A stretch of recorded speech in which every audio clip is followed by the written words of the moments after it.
Good afternoon class. बच्चों, मैथिली शरण गुप्त द्वारा लिखी हुई कविता या पद्यांश आपका चल रहा था। जो पद्य आपका है कैकेयी का अनुताप, उसमें कैकेयी का आत्मग्लानि व्यक्त किया गया है। यह इसका संदर्भ है। अब आप यह देखिए कि कैकेयी क्या क्या आत्मग्लानि में क्या क्या कह रही हैं और किस प्रकार से रामचंद्र जी को अयोध्या लौटाने का प्रयास कर रही हैं।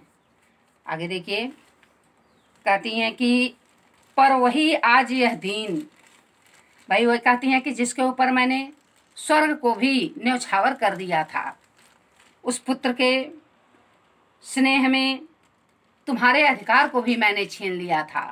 आज वही मेरा पुत्र भरत क्या कर रहा है?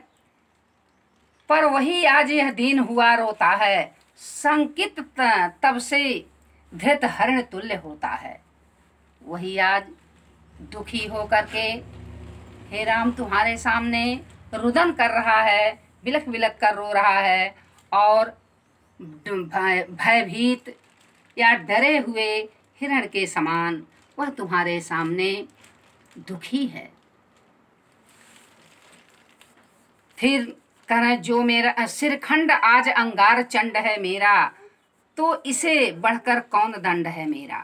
सिरखंड, जो मेरा, सिरखंड माने होता चंदन, जो मेरा भरत चंदन के समान शीतल और आह्लादिता देने वाला था, वही भरत आज मेरे लिए अंगार का रूप धारण कर लिया है, मुझ पर क्रोध कर रहा है। इससे बड़ा और मुझे मेरा परित्याग कर दिया है, इससे बड़ा दंड और मेरे लिए क्या हो सकता है।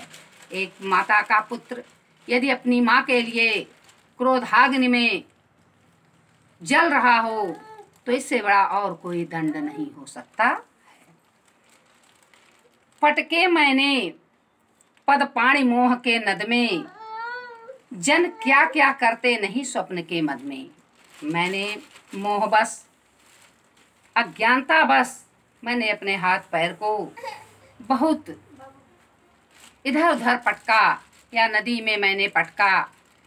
यह कार्य सामान्य नहीं था, सामान्य लोग इस कार्य को नहीं करते हैं। यह मनुष्य पागलपन में ही इस तरह के कार्य को करता है, पागलपन में ही या अपने पागलपन को स्वप्न में ही इस तरह का कार्य करता है। सामान्य व्यक्ति इस तरह के कार्य नहीं कर सकते हैं कि मोह में आकर के उचित अनुचित का ध्यान न रखे।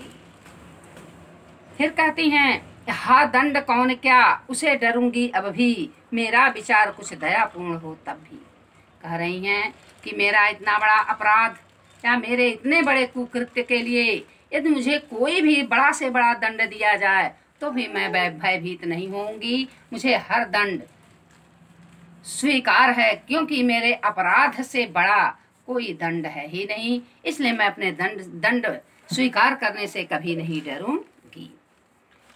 फिर मेरा विचार कुछ दयापूर्ण हो तब भी, यदि मेरा विचार कितना हूँ दयावान, दया से युक्त हो, मैं कोई भी दया दिखाती हूँ, कोई भी करुणाता दिखाती हूँ, तब भी मुझे कोई अपराध नहीं समझेगा। मैं हमेशा अपराधिनी ही हूँ, क्योंकि मैंने अपराध किया है और मैंने कुकृत्य किया है।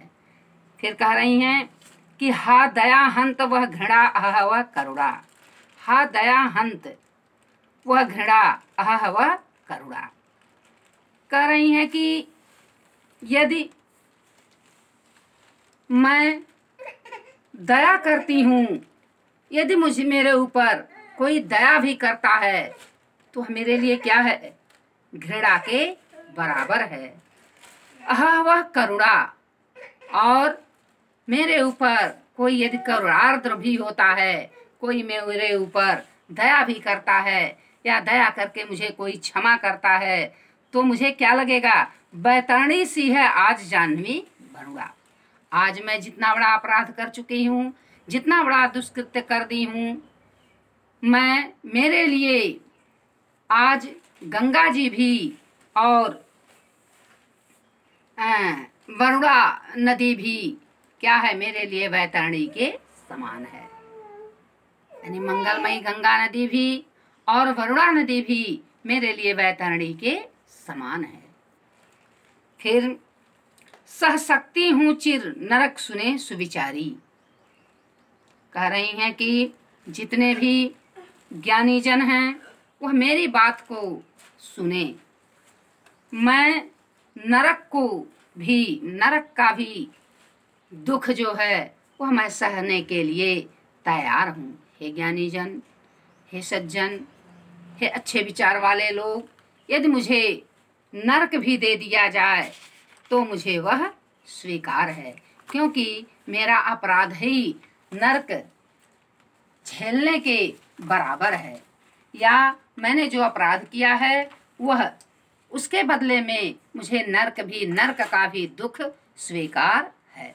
पर मुझे स्वर्ग की दया दंड से भारी, और यदि मुझे कोई मेरे ऊपर कोई दया दिखाता है या मुझे कोई स्वर्ग का सुख देता है तो वह मेरे लिए क्या है, उस दंड से भी बड़ा हो जाएगा। अर्थात मुझे कोई क्षमा न करे और मुझे कोई मेरे ऊपर दया न करे, मुझे स्वर्ग का कोई सुख न दे। मैंने जितना बड़ा अपराध किया है उसका दंड अगर कोई दे देगा तो मैं उसे स्वीकार कर लूंगी और मैं उसके लिए क्या हो जाऊंगी, बल्कि वह मेरे लिए एक सुख होगा। आगे देखो, लेकर अपना यह कुलिस कठोर कलेजा, मैंने इसके ही लिए तुम्हें बन भेजा। हे राम, मेरा जो वह कठोर हृदय था, मैं इसी भरत के लिए ही स्वार्थ में आकर के तुम्हें वन में भेज दिया था, या तुम्हें मैंने वनवास दे दिया था।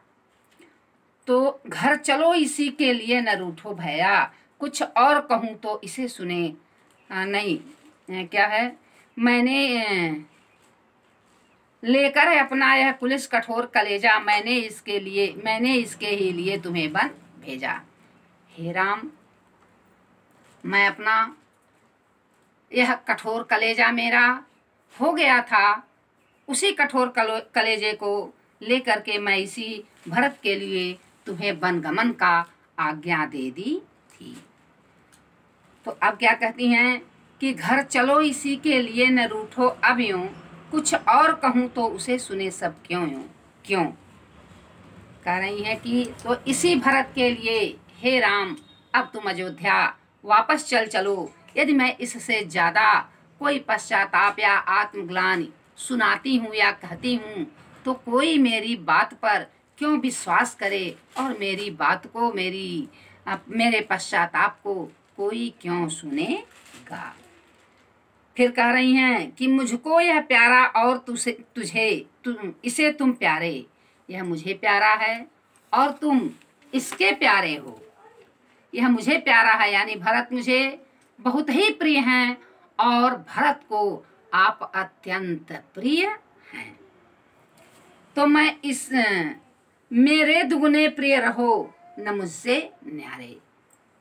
तो इस तरह से दुगुना प्यार हुआ।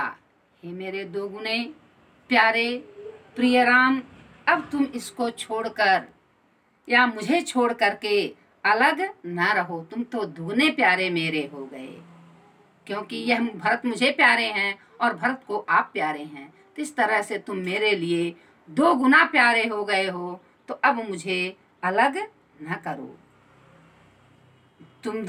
तुम सभी भाई आपस में इतने प्यारे हो कि मैं यह चाहती हूँ कि तुम सभी लोग एक साथ रहो। मैं आगे बढ़े, फिर बंद करो।